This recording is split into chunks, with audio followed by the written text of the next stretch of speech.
आज हम लोग क्लास 9 का प्रश्नावली 1 से का क्वेश्चन नंबर 9 देखेंगे। क्वेश्चन नंबर 9 में कहता है कि निम्नलिखित भिन्नों को दशमलव रूप में लाकर बताएं कि प्रत्येक दशमलव प्रसार किस प्रकार का है। ठीक है, हम लोग 9 का पहला 9A का पहला देखते हैं। इसमें पहला है 1/7। ठीक है, इसको 1/7 को 7 से भाग देंगे 1 में, 0.01 बार में लगेगा 7 3 होगा, फिर कितना बार में लगेगा 0 होगा, 7 4 28 होगा, फिर 2 लगेगा उतरेगा, फिर इसमें फिर 0 देंगे तो 7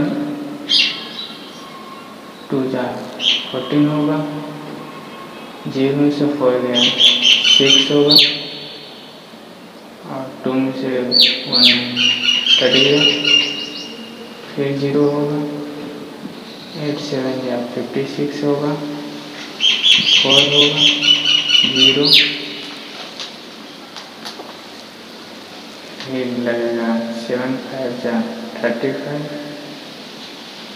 5 0 7 7 49 होगा, 49 1। फिर देखते हैं कि वही चीज़ फिर रिपीट करेगा यहाँ से यहाँ तक। ठीक है, तो रिपीट कर रहा है वही चीज़, यानी क्या आएगा अशांत अनावर्ती होगा, यानी इसका दशमलव रूप क्या है 0.142857 इसके ऊपर बार, यानी इसका दशमलव रूप कैसा है अशांत आवर्ती है।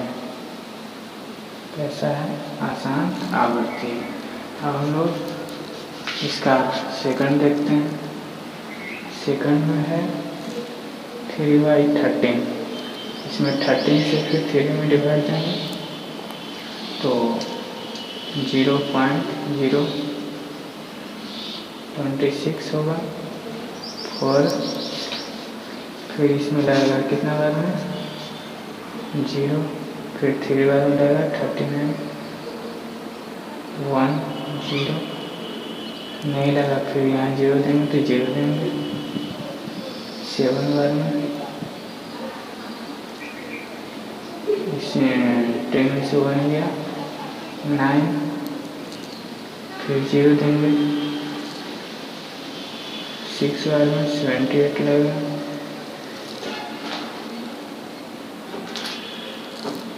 0 में से 8 गया, 10 में से 8 गया 2, 8 में 7 गया 1, फिर कितना बार में लगेगा 9 बार में, 0 170, 10 में से 7 गया 3 कट जाएगा, फिर देखेंगे कि फिर 3 आया, फिर वही चीज़ शुरू होगा, यानी इसके ऊपर बार, यानी इसका कितना आ गया 0.230.769 इसके ऊपर बार। इसका दशमलव प्रसार कैसा है अशांत अनावर्ती है, अशांत अनावर्ती है। और इसी प्रकार थर्ड है। ठीक है, इसी प्रकार थर्ड बनेगा, थर्ड देख लीजिएगा, कर लीजिएगा अपने से खुद। अब हम लोग क्वेश्चन नंबर 9 का बी देखते हैं। 9 का बी में है 9 का बी कहता है 9 का बी में कह रहा है कि 1/7 के दशमलव प्रसार के लिए की गई भाग की प्रक्रिया के आधार पर 5/7 6/7 के दशमलव प्रसार क्या होगा। ठीक है, तो 9 का बी में कह रहा है 1/7 का दशमलव प्रसार।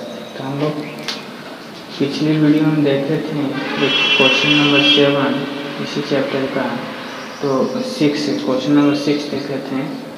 तो 1/7 का वैल्यू दिया था 0.14285 7 इसके ऊपर बार है। ठीक है, 1/7 का डिवाइड भी करके देखेंगे तो इतना आएगा। ठीक है, दशमलव रूप तो कह रहा है कि दशमलव प्रसार के किए गए भाग की प्रक्रिया के आधार पर फिर कह रहा है कि 5/7 और 6/7 का भी किस दशमलव प्रसार होगा। तो हम लोग 5/7 को देखते हैं। तो इसका भी दशमलव प्रसार निकालने के लिए 5 × 1/7 लिखेंगे और 5 × 1/7 का दिया हुआ है तो 0.14285 होगा इसके ऊपर बार। इसको हम गुना करते हैं तो गुना करेंगे तो इसका गुना करने पर भी कितना आएगा, गुना करके देखते हैं तो गुना कर आएगा इसका कितना है, गुना कर 0.714285। ठीक है, इसके ऊपर होगा ना। उसी प्रकार कराए 6/7 का इसी में। तो 6/7 को भी लिख सकते हैं 6 × 1/7। 6 × 1/7 का कितना होगा 0.14285 इसके ऊपर करेंगे। इसका फिर गुना करेंगे तो आएगा 0.85742 इसके ऊपर करेंगे। ठीक है, अब हम लोग 10 देखते हैं। 10 में क्या है, क्वेश्चन नंबर 10 कि निम्नलिखित को p/q जहाँ p q पूर्णांक है एवं q ≠ 0 के रूप में व्यक्त करना है। ठीक है, तो 10 का फर्स्ट दिया है 3.05 के पावर रेखा, इसको p/q के रूप में करना है। तो हम लोग देखते हैं किस प्रकार बनेगा। ठीक है, हम लोग देखते हैं सबसे पहले इसको माना कि x बराबर 3.05 के ऊपर एक रिंग, इसको समीकरण फर्स्ट मान लेंगे। अब समीकरण फर्स्ट में दोनों तरफ क्या करेंगे, 10 से गुना करेंगे। तो 10 से गुना करेंगे तो 10x होगा, इसमें 10 से गुना करेंगे तो 30.5 के ऊपर रेकरिंग होगा। इस पे यहाँ पे देखिए कि 5 के रेकरिंग है तो गुना करेंगे तो 30 और 5 के रेकरिंग हो गया। अब इसको समीकरण सेकंड मान लेंगे। अब फिर देखिए इसमें समीकरण सेकंड में फिर से हम दोनों तरफ 10 से गुना करेंगे। 10 से क्यों गुना किए, क्योंकि एक अंक पर रेकरिंग है इसलिए 10 से गुना किए। तो 10 से गुना करें तो कितना हो गया 100x = 305.5 के पावर रेकरिंग, इसको समीकरण थर्ड मानेंगे। अब समीकरण थर्ड में से सेकंड को घटाने पर, तो समीकरण थर्ड में से सेकंड को घटाएं तो घटा के 100 में से 10x मिल जाएगा तो 90x, इसमें से इतना घटाएंगे 275 और अब इसको लिखेंगे x बराबर हो जाएगा इसका 275/19। इसको काटेंगे तो कितना आ गया 15/18 या क्या या p/q के रूप में यह तरह निकालने के लिए। अब हम लोग देखते हैं इसका। अब हम लोग क्वेश्चन नंबर 10 का दूसरा देखते हैं। 10 का दूसरा में दिया है कि 0.235 के पावर रेकरिंग, इस भी उसी प्रकार बनाएंगे। माना कि x बराबर 0.235 के पावर रेकरिंग, इसको समीकरण फर्स्ट मानेंगे।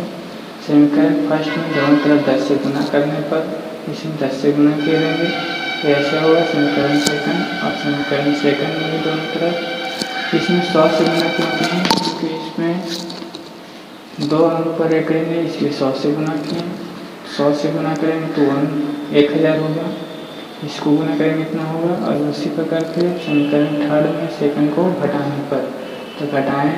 ठीक है, तो घटा कर 990 से पर 233 आया और 233 आया, इसलिए x बराबर 233/990, यही आंसर होगा आपका।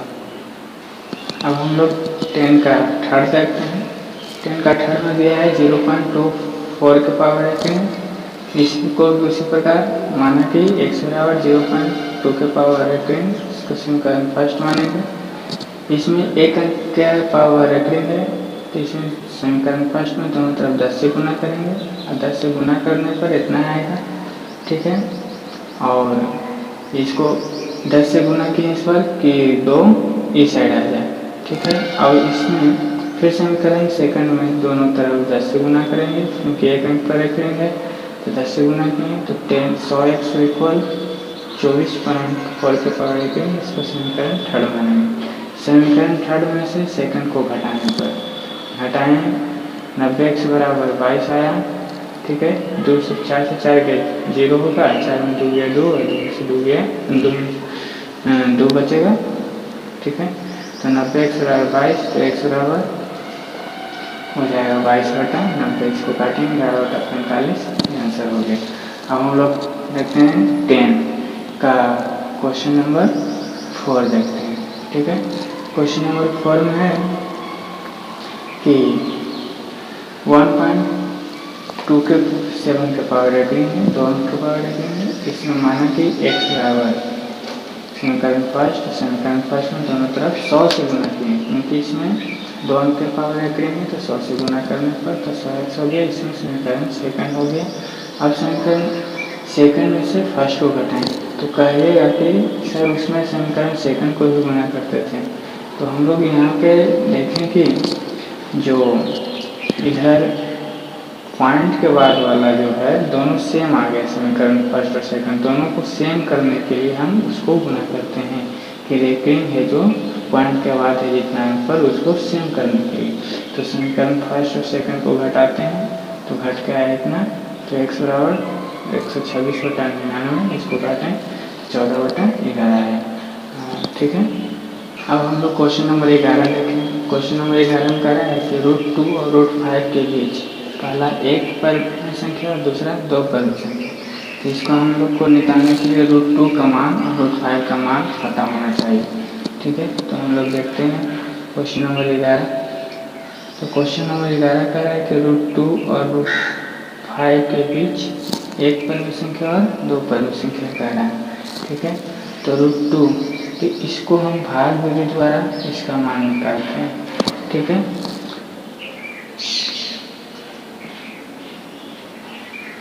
होता है कितना बार में जाएगा 1 बार में वर्गमूल है 1 1 2 होगा 1 00 कितना बार में जाएगा 4 बार में पॉइंट है। अब पॉइंट आ गया ना, पॉइंट है तो 4 से फिर क्या लगता है 96 होगा। ठीक है, घटेगा कितना आएगा 4 कट जाएगा, फिर 00 होता है 4482। हम लोग पॉइंट के बाद एक ही अंक तक लाते हैं, ज़्यादा लाने की ज़रूरत नहीं है।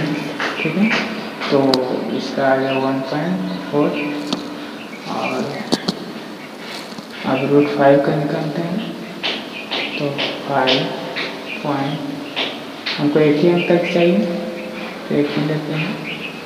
इसको 2 से लेगा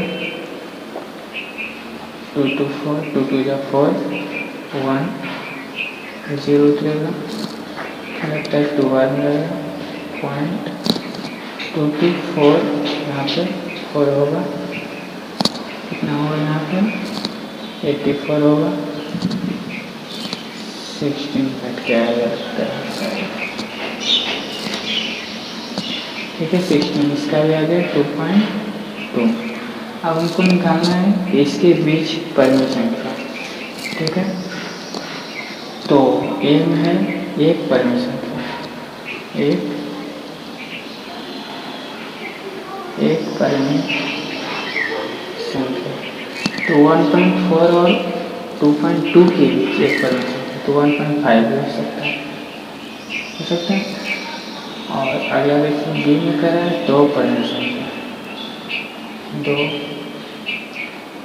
परिमेय संख्या तो इसमें तो फर्स्ट में एक परिमेय संख्या ही हो गया और एक अगला 1.6 1.7 भी लिख सकते हैं, तो 2 भी लिख सकते हैं क्योंकि 2 इसी के बीच में 1.4 और 2.2 के बीच में, तो आपका ये हो गया।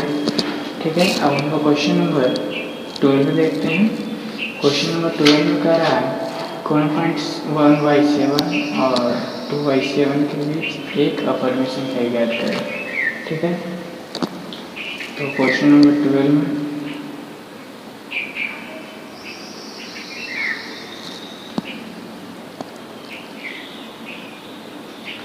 कह रहा है कि 1/7 और 2/7 के बीच एक अपरिमेय संख्या। तो 1/7 है तो 7 से 1 में भाग देते हैं तो 0.07302 12 और आगे भी कर सकते हैं, लेकिन हमको 2 ही अंक तक लेते हैं। ठीक, और आगे भी हो सकता है क्योंकि ऐसा आसान तनावर्ती है ही, पता है साइन चल रहा है कि इसमें बीच में क्यूब है, क्यू बराबर 7 है, तो इसलिए यह आसान है। इसको भी उसी देखते हैं, 2 अंक तक लेते हैं, तो इसको भी 7 से डिवाइड देंगे 2 तो 0.046 होगा 0 8 7 56 4। ठीक है, तो 2.8 हो गई इसका। तो इसमें का है एक अपरिमेय संख्या, तो इसके बीच एक अपरिमेय संख्या लिखा जाएगा 0.150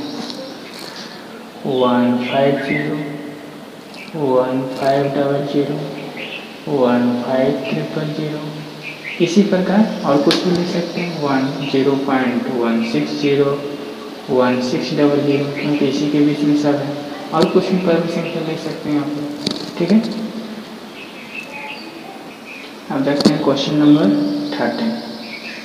क्वेश्चन नंबर 13 में कह रहा है क्या कि 2 और 2.1 के बीच 2 अपरिमेय संख्या ज्ञात करें। तो 2 और 2.1, इसको तो लिख सकते हैं 5/2। ठीक है, इसके बीच 2 अपरिमेय संख्या ज्ञात करना है, और 5/2 को डेसिमल में लाकर 2.5 हो सकता है। तो 2 और 2.5 के बीच 2 अपरिमेय संख्या लिखना है। तो 2 अपरिमेय संख्या